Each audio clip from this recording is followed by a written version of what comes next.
Hello everyone, this is your host TrevCL, and welcome to another Pokemon Challenge video. After nearly 10 months since my last upload, it's time for a comeback with a different objective than my usual video. Today, we'll be attempting to beat the Emerald Kaizo Elite Four, arguably the toughest ROM hack Elite Four in existence, using only Pokemon from the Kanto region. I apologize for the long absence since my last upload. I've been extremely focused on my job and very unmotivated to do any sort of video editing. That is not to say I haven't been busy recording videos, however. I've got a ton of video ideas to work with, starting with this one. I was inspired by Chizzy's series of Elite Four challenges on Emerald Kaizo and Radical Red, and decided to take my own stab at the idea of basically combining the two series. Before I start on my team construction, if you haven't already, I would really appreciate you hitting the like and or subscribe button. I'm finally starting to feel the motivation come back, so expect many videos to finish off 2021. To start off how I constructed my team, I will let you know I did not obtain these Pokemon through legitimately catching them. I decided to save time by using the save editor, Asave, to hack these Pokemon in. However, I did not make them perfect. While I gave them ideal movesets and natures, I set their IVs to 15 across the board. This not only keeps them realistic in terms of catching Pokemon similar stat-wise, but it also means that it hampers my team building a bit. For example, base 105 speed Pokemon need a plus speed nature and a perfect speed IV to outspeed the base 130s with the badge boost. This restriction means that this particular instance is no longer possible. For my first member of the team, I wanted something that could help against Glacia's Rain team as well as give me a decent option against Drake. I ended up choosing Nessie the Lapras over Dewgong for this slot. While Dewgong has the advantage of Swift Swim and having Ice Shard in its moveset, the biggest factor was the bulk of Lapras and its coverage move of a buffed Ancient Power. With no hidden power coverage thanks to the IV restriction, Lapras is my best resist against Glacia. Holding the Mystic Water to boost its already powerful water type attacks, Lapras will be rocking the moveset of Hydro Pump, Ice Beam, Surf, and the aforementioned Ancient Power with a quiet nature. Next team member on the list was Gen 1 Gar, the naughty-natured Gengar. Having both a Boomer and a Ghost type is a must for the Kaizo League. This gives me a fast nuke if I need it while being one half of a power point stalling core, holding the Citrus Berry to hopefully give me some sort of longevity if I choose not to go Boom. Speaking of Boom, Explosion is first in my moveset, followed by Fire Punch, Ice Punch, and Stab Shadow Ball. Third in line is a timid nature Alakazam named Houdini. This not only gives me my fastest team member, but also a mon that allows me to outspeed all 30 Pokemon in the league. While Psychic is already strong coming off an amazing base 135 special attack stat, I decided to boost it further by holding the Twisted Spoon. Rounding off the moveset is Fire Punch for coverage, Reflect for team support, and Recover for longevity. My fourth member is arguably my most important member, Puff the Magic Dragon. Kaizo gave it a huge buff, giving it Thick Fat, allowing it to live at least one hit from almost anything in the league, including Glacia's ice types. Adding in the also buffed 100 base power extreme speed, being further boosted by its adamant nature and holding of the Silk Scarf, Dragonite is definitely my best revenge killer at minimum. Finishing the moveset is the Gen 3 version of Edgequake coverage and the Stab Dragon Claw. Dragonite isn't the only thick boy on the squad, as it's joined by Griffin the thick fat adamant Snorlax. Combined with Gengar, this allows me to potentially PP stall a couple members of Sydney and Phoebe's team if need be. This is also my best lead against Drake's Latios. I almost went with a pre-poison Guts Facade set, but decided against the damage that would rack up every turn. I decided to go with a Slack Off 3 attack set, using Stab Return, a Spell Tag boosted Shadow Ball, and Brick Break. This leads me to my last mon, Patrick Starmie. Also holding a Citrus Berry like Gengar, Starmie gives me ability to outspeed every League mon outside of Steven's Deoxys thanks to the timid nature. Sporting the famous Bolt Beam combo sure to help out against Glacia and Drake respectively, Recover and Stab Hydro Pump finish up the moveset and the team in general. The power level of this team is definitely high and the mons synergize well, but will this be enough to beat this hell of an Elite Four? Let's find out. First up is Sydney and his extremely buffed Sableye. Leading off with Nessie, the combination of Hydro Pump and a critical hit Surf nets me the first KO of the challenge.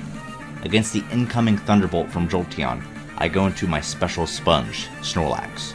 Unfortunately, while trying to avoid getting static parried, I get T-Bolt parried, which ultimately leads to Griffin going down after being unable to move for a couple of turns. This allows me to bring in Puff, the revenge-killing Dragonite, to finish off the Jolteon with E-Speed. When Machamp comes in, I know a super effective Rock Slide is coming my way, so I switch into Alakazam. A risky switch for sure, but the reward ends up being much bigger than the risk, as Twisted Spoon Psychic is an easy one-hit KO. Sydney has a revenge killer of his own, as Tauros is in and finishes me off with a quick attack before I can get off another powerful Psychic. While Gengar is slower than the Jolly Tauros, I'm able to thankfully take one Hidden Power Ghost, which allows it to kill an entire family of Tauruses. Tauruses? Taurasi? No matter, as his own Alakazam is on the field. I really thought Extreme Speed would be enough to one-shot, but I fall just short and take about 45% from Psychic. A follow-up would obviously take it out, but I know Houndoom is his last and has Intimidate, so I switch into Starmie to take inconsequential damage. After that, the battle is over as Thunderbolt finishes off Zam, and I'm able to hit Hydro Pump to drown Houndoom. On to Phoebe. In a theme that will become common throughout this mini-series, I forgot that her lead is Gengar, not Dusclops like I had thought. This means I have to take nearly half with my Alakazam. On a positive note, I don't get paralyzed, which allows me to outspeed the next turn and wipe out the Gengar. This is where the Dusclops is sent out, and wanting to save my Alakazam for later, I switch into Snorlax. After some annoyingly stally turns, including double team causing Shadow Ball to miss, Dusclops healing up with rest, and taking out my Snorlax with a few Brick Breaks, Dusclops is left in red health. Easy pickings for Dragonite, right? Well, unfortunately not, as Dragon Claw misses. Thankfully, Phoebe chooses to go for damage. A second D-Claw does hit this time, leading to Ludicolo. This is where Thick Fat comes into play. 2 E-Speeds will be enough to take down the Ludicolo, while the Ice Beam in return comes nowhere close to taking out Puff.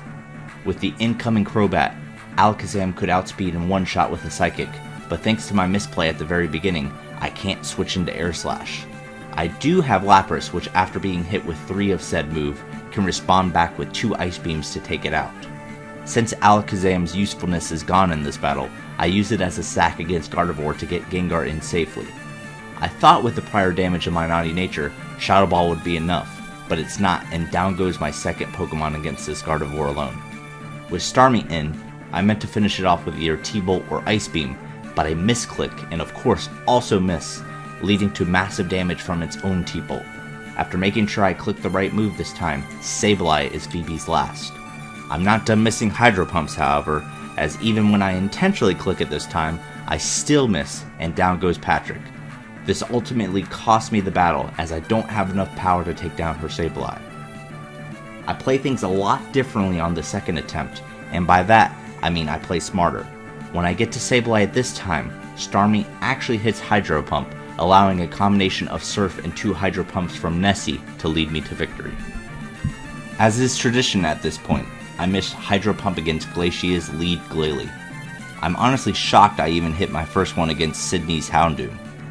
I'm surprised in 2 different ways when I'm actually able to hit my second attempt, but even in the rain, Glalie survives and is able to get an annoying layer of spikes up. After finishing off Glalie, I know a Thunder is coming from her Regice. I dodge the parry chance with Gengar and get off my second boom of the challenge. I don't know what will come in on the double down, so Snorlax seems to be a safe bet. Due to its immense special bulk and slack off, I'm able to keep surf damage from Dewgong to a minimum. 2 returns later, in comes the Wailord / Kyogre fusion that Kaizo turned Wailord into. Rain boosted water spouts are just too much for Snorlax to stall out with slack off, so I decided to return on the next turn to bring it down to about 30% after some more recoil damage. I'm unsure if any of my moves can take it out from here, so I decide to sacrifice Alakazam for Reflect and more recoil damage. I'm now confident Thunderbolt from Starmie is enough, and it is, leading to Lapras. I exchange Thunderbolt damage for Starmie as it goes down to Lapras, and my only play is Dragonite Rock Slide. I'm confident I can live an Ice Beam, but no need to find out, thanks to Rock Slide flinching. After final E-Speed on Lapras to avoid Ice Shard, another E-Speed chips Swampert. To my dismay, Swampert goes for and hits a yawn, putting my D-Knight to sleep. I can only hope I wake up soon, and I do, but not quickly enough as I can only get one more E-speed off. It all comes down to if Glacia chooses to go for yawn and hits, but she decides one time is enough, and Lapras easily survives the ancient power, and Surf washes away Glacia. As I broke down at the beginning, Snorlax is my dedicated Latios answer, and after taking 2 Draco Meteors with a slack off in between, Shadow Ball gets rid of arguably the biggest threat on his team. I could probably have stalled out and beat the Kingdra 1v1 as well, but decided just to go for massive damage with Return. Old reliable Puff the Dragonite comes into revenge kill with E-Speed. Salamence can definitely OHKO me with Draco, so Alakazam again comes in as a sack. Seems like there's been a lot of that in this video so far. This turns out to be a great move, as this allows Gengar to pull a 2-for-1, taking down Salamence with Ice Punch, then vaporizing the incoming Latias with Explosion. Only 2 Pokemon left on Drake's side, the first of which is the always dangerous Tyranitar. I'm hoping Hydro Pump will be enough to take it down, but I don't even get the chance to try thanks to an ancient power boost. I'm in a tricky situation as I know I have to rely on Hydro from Starmie, a less than reliable strategy so far. Thankfully, Patrick comes through this time, and with 2 Ice Beams after surviving a +1 E-Speed from his own Dragonite, I'm heading on to the champion battle with only 1 reset so far. Against Steven, I decided to pull the classic strategy you see in a lot of Nuzlockes that make it this far. Get off a lot of damage with your Dragon Flying type as Metagross goes for Agility, then simply switch into your Ghost type on the expected Explosion. While this turns out to be a great play, I immediately make a big misplay. I forgot that I was plus attack, not plus speed on my Gengar, so instead of switching into my Snorlax like I should've, I stay in to try and explode only to be wiped out by Psychic from the Starmie. I then do what I should have done in the first place, and after some stalling to end up at the highest possible HP, Return finishes off Starmie. Mewtwo with its adamant nature and Brick Break is too much for Snorlax, but I am able to get off a Return before fainting. I was hoping Extreme Speed would be enough from here, but no dice. Psychic still does less than half however, so a second Extreme Speed leads to Aerodactyl. I still need Dragonite for a guaranteed win against Deoxys. While Starmie could have OHKO'd Arrow, I decided guaranteed damage was much better than no damage at all. Lapras is definitely going to lose a big chunk of its health due to Ancient Power, but that's good enough as I only needed to take out Arrow. Deoxys is easy to beat with strong priority, so after sacking Lapras to Psycho Boost, it's easy pickings from here. Dragonite can't quite finish the job against Jirachi, as it's just too bulky to die to an EQ/E-Speed combo. But this means that it's up to my last, the Mon who has been a sack for pretty much the entire Elite Four run, Houdini the Alakazam. This exact situation is why I opted for Fire Punch over Ice Punch. And with that, this Kanto only team has beaten the Emerald Kaizo Elite Four.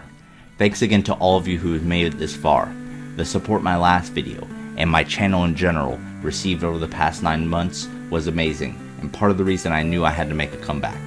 Speaking of my last full video, it's officially hit the 100 like goal, meaning I'll start work on the follow-up Mount Battle sequel video.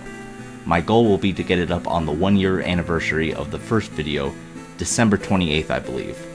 As for this mini-series, I expect the Johto-only Emerald Kaizo Elite Four run uploaded around this same time next week, so I hope to see you there. Again, if you haven't liked and subscribed yet, I'd really appreciate that. Otherwise, I'll see everyone next week. Peace.